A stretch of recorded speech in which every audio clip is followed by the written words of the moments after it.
Back here on the Sebastian River, man, targeting tarpon. Today I am going to give you my secret tarpon spot and how to find it.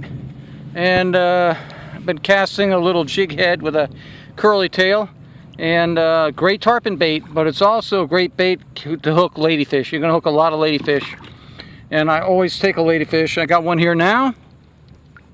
That's it. That's bait. I'm going to put it out there. Tarpon love ladyfish.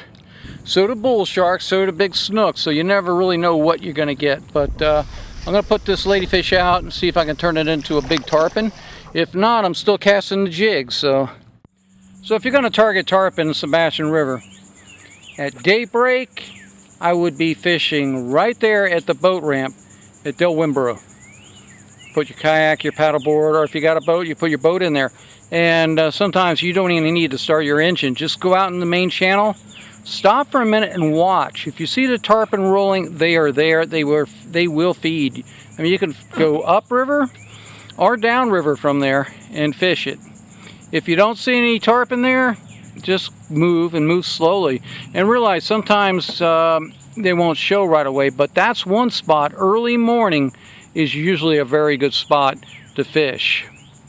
Again, I'd be fishing 1/4 ounce jig heads with a little paddle tail or a little curly tail, and throw it out, work it real slow, just reel that bait in slow and easy.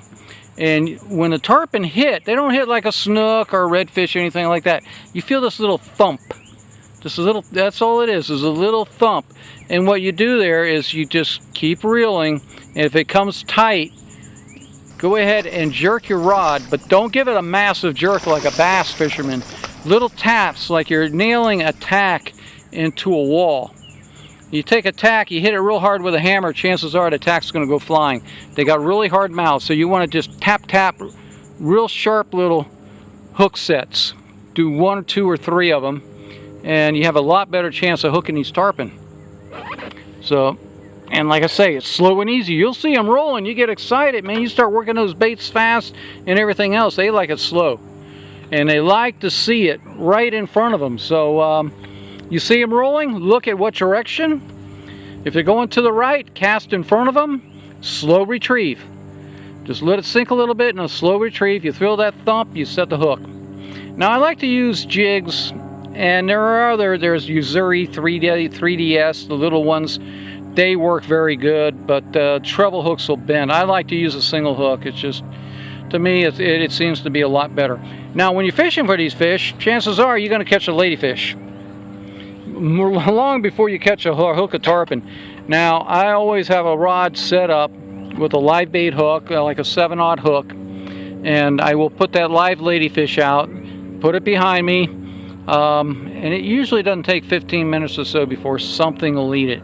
Could be a huge snook, could be a big tarpon, or it could be a bull shark.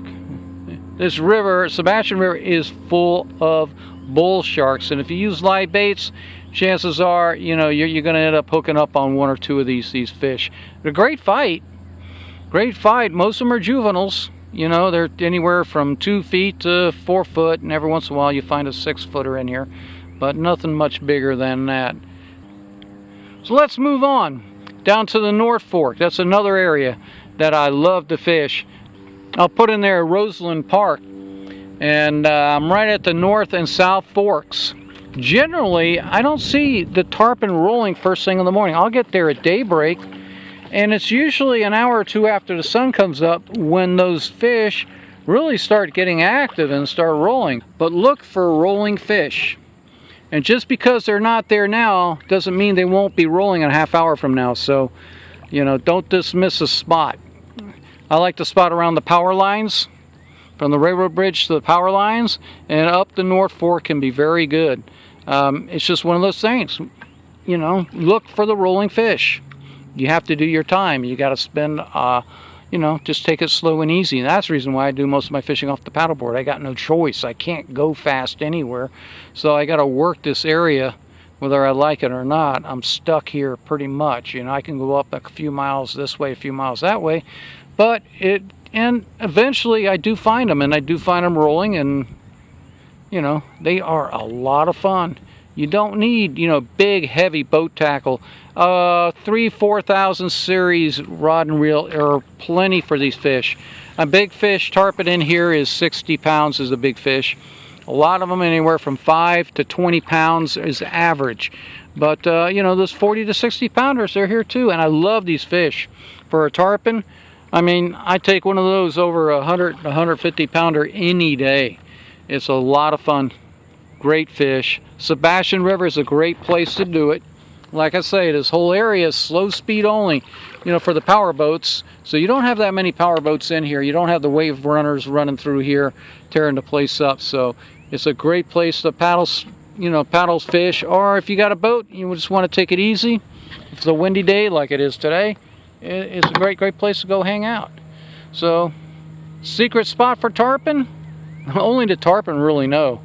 You know, there are different areas, and it changes from day to day. You just got to go out there. You got to scout the area. You got to put your time in, and just take it easy. Take it slow.